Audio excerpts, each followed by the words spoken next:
এখন ছাদে লঙ্কা গাছে লঙ্কা তুলতে যাচ্ছি। মেয়ে লঙ্কা গাছ করেছে, সব লঙ্কাগুলো তুলতে যাচ্ছি। আমাদের ছাদে লঙ্কা গাছ করেছিল, সব লঙ্কাগুলো পুষ্ট হয়ে গেছে, তা তুলে নিচ্ছি। লঙ্কার মালিক লঙ্কা দেখো।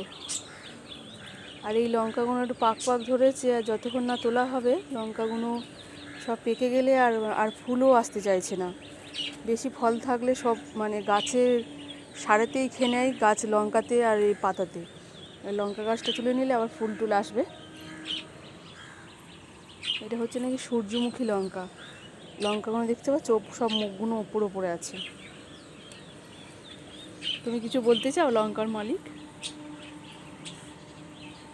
লঙ্কাগুলো সব তুলে নেওয়া হোক, তারপর তোমাদের দেখাচ্ছি। 2 টাকা না 40 টাকা? হ্যাঁ রে, এই লঙ্কাগুলো আমাদের তোলা হলো অবশেষে। অনেক কটাই লঙ্কা হয়েছে, এখনো কিছু কিছু আছে, থাকুক। আর এইগুলো তোলা হলো। পুরো বাচ্চা।